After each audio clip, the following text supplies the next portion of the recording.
स्वागत है आपका। क्या दिख रहा है आपको पटल पर? कुछ नहीं, कोई बात नहीं, हम आपको अपने दर्शन करा देते हैं। ये देखिए, ये है हम, और हमारे बगल में हमारा संगणक है।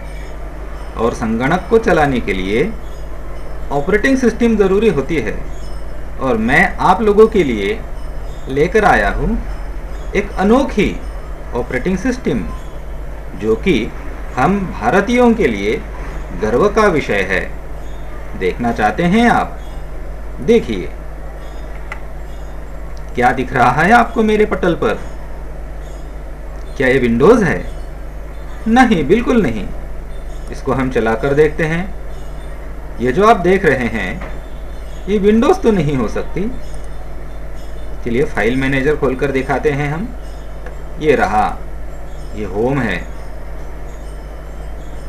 ये मेरा डेस्कटॉप, कुछ भी नहीं है डेस्कटॉप पर, हालांकि ये तरह तरह के फोल्डर बना कर रखे हैं। ये एक फोल्डर है हमारा वृत्ति नाम का। क्या लगता है आपको ये कौन सी ऑपरेटिंग सिस्टम होंगी?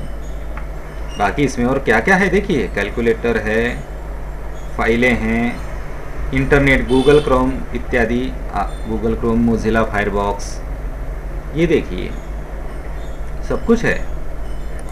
क्या इसमें वर्ड एक्सेल पावर पॉइंट है? Well, Word Excel PowerPoint तो नहीं, लेकिन उसके जगह पर लिब्रे ऑफिस है, जिसमें आपको राइटर जो कि माइक्रोसॉफ्ट वर्ड के जैसा है, लिब्रे ऑफिस इम्प्रेस जो कि पावर पॉइंट जैसा है, लिब्रे ऑफिस कैल्क जो कि एक्सेल जैसा है। जैसे कि मैं आपको इसको खोल कर दिखाता हूँ, तो ये देखिए, ये बिल्कुल एक्सेल खुल गया है, वो एक्सेल जैसा ही है। और यदि आप इसके अंदर माइक्रोसॉफ्ट का ही वर्ड एक्सेल पावर पॉइंट चलाना चाहते हैं तो वो भी चल सकता है। अन्यथा गूगल डॉक्स तो है ही। जैसे कि यहाँ पर अगर मैं खोलूँ तो हमारा गूगल ड्राइव खुल जाएगा। ये देखिए, ये गूगल ड्राइव खोल गया है। तो इसमें हमारा जो देखिए दस्तावेज से मतलब होता है डॉक्यूमेंट फाइल, वर्ड डॉक्यूमेंट जैसा। तो ये देखिए आपके सामने है, ये डॉक्यूमेंट हमारा खुल रहा है, बिना टाइटल वाला दस्तावेज, यानी अनटाइटल्ड डॉक्यूमेंट। गूगल की हिंदी है ये। तो इसमें जो चाहे मैं अपनी मर्जी से लिख सकता हूँ। तो ये ऑपरेटिंग सिस्टम कौन सी है, मैं आप लोगों को ये बताना चाहता था। तो ये ऑपरेटिंग सिस्टम है भारत ऑपरेटिंग सिस्टम। चौगे क्या भारत देश, क्या हमारा प्यारा भारत देश अपनी खुद की ऑपरेटिंग सिस्टम बना सकता है? जैसे विंडोज़ है, जैसे कि कोई मैक है। आपने तो आज तक शायद सुना ही होगा, या फिर बहुत सारे लोगों ने तो सुना क्या सोचा भी नहीं होगा। लेकिन हाँ, ये बिल्कुल सही है, हमारे भारत देश की अपनी खुद की एक संगणकीय ऑपरेटिंग सिस्टम है, जो कि आप सामने मेरे पटल पर देख रहे हैं। और इसका नाम है बॉस, भारत ऑपरेटिंग सिस्टम। अब ये एक लिनक्स पर आधारित ऑपरेटिंग सिस्टम है, जिसके अंदर जैसे कि देखो, ये टर्मिनल चलता है। ये मेरे पास टर्मिनल है, और इस टर्मिनल की मदद से मैं बहुत कुछ कर सकता हूँ।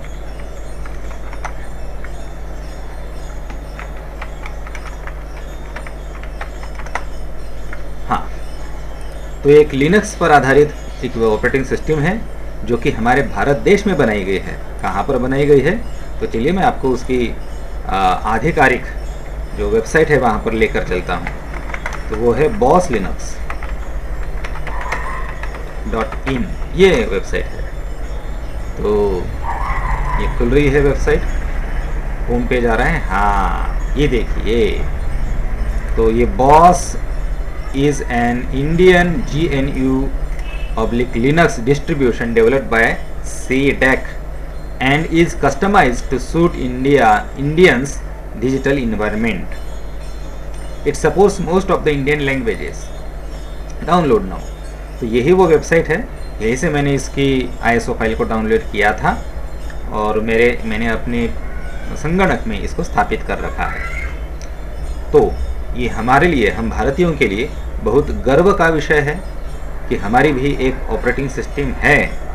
लेकिन एक बात से मैं बहुत ज़्यादा खफा हूँ, और वो ये है कि हम भारतीय लोग ही क्या इसको चलाते हैं? क्या हम में से कितने भारतीयों ने इस ऑपरेटिंग सिस्टम को चलाया है? अरे चलाना छोड़ो, पता भी है नहीं है तो अब कर लो और स्थापित कर लो। अब हम भारतीय लोगों को ये भारत ऑपरेटिंग सिस्टम सॉल्यूशन यानी बॉस को ज़रूर इस्तेमाल करना चाहिए। हाँ, हम विंडोज़ तो इस्तेमाल करते ही हैं। ज़्यादातर हमारे जो विंडोज़ होती है वो पायरेटेड होती है, यानी उसकी वो नकली कॉपी होती है, और उसी को हम चलाते हैं, जो कि हमें नहीं चलाना चाहिए। तो फिर क्या करें? तो ये बॉस ऑपरेटिंग सिस्टम हम सब लोगों के लिए बिल्कुल फ्री है, और हमारे जितने भी रोज़मर्रा के काम हैं वो सारे हम अपनी मर्ज़ी से कर सकते हैं। यानी जितने हम आम लोगों को काम होते हैं वो सब हम कर सकते हैं।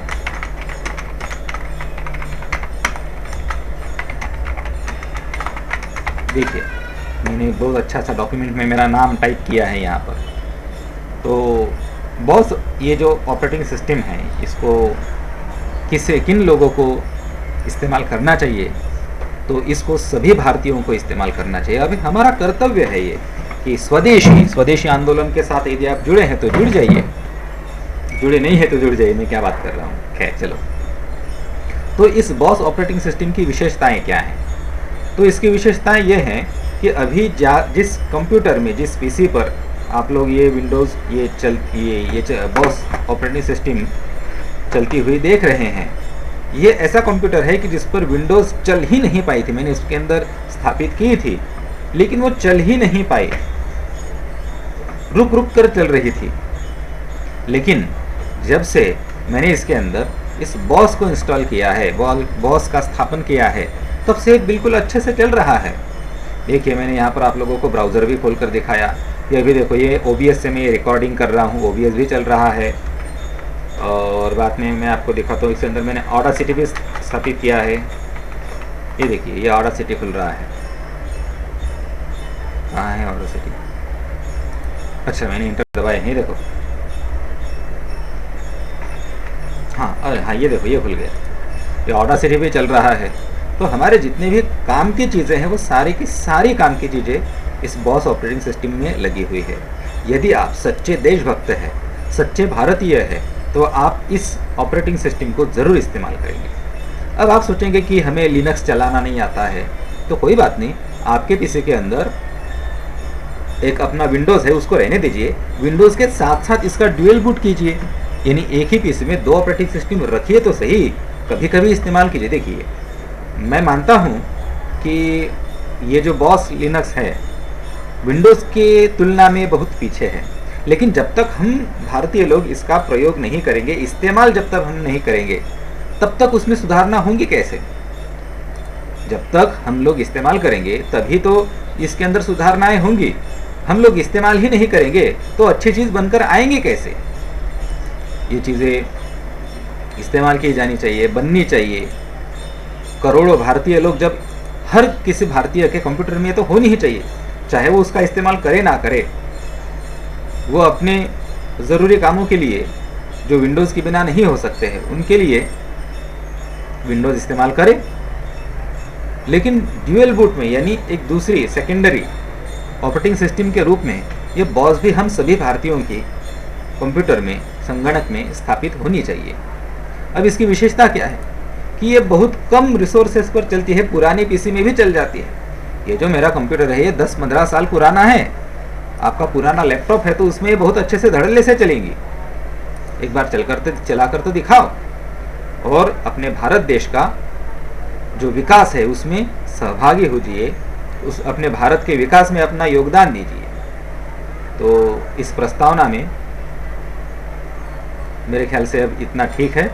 अब आप लोगों को ये बॉस लिनक्स की स्थापना करने में, अपने कंप्यूटर में इंस्टॉल करने में अगर कोई परेशानी हो, परेशानी का इसके वीडियो भी नहीं बने हैं ज़्यादातर, तो मैं आने वाले भविष्य में बॉस लिनक्स पर बहुत सारे वीडियो बनाऊंगा आप लोगों की मदद के लिए। और आप लोग के मन में भी अगर कोई शंका हो, अब देखिए, मैं तो कुछ बहुत बड़ा तांत्रिक हूँ नहीं, यानी टेक्नोलॉजी वाला इंसान नहीं हूँ, लेकिन फिर भी मुझे ऐसा लगता है कि हमारे भारत की जो चीज़ें हैं उनका विकास होना चाहिए। तो तंत्र विज्ञान के क्षेत्र में हम भारत भी आगे हमारा भारत भी आगे होना चाहिए। और जब हम सभी भारतीय लोग मिलकर भारत में बनी हुई चीज़ों का इस्तेमाल करेंगे, वो हमारे माननीय प्रधानमंत्री जी ने नारा दिया था ना, मेक इन इंडिया, तो हमारी इंडिया, मेड इन इंडिया वाली ये ऑपरेटिंग सिस्टम है। तो इस वीडियो के माध्यम से मैं सभी भारतीयों से ये अपील करता हूँ कि आप बॉस लिनक्स का इस्तेमाल ज़रूर करें। भले आप अपने मुख्य कामों के लिए विंडोज़ का इस्तेमाल करो, लेकिन अपने पीसी में बॉस भी स्थापित करके रखिए और छोटे छुटपुट कामों के लिए उसका इस्तेमाल ज़रूर करें। धन्यवाद।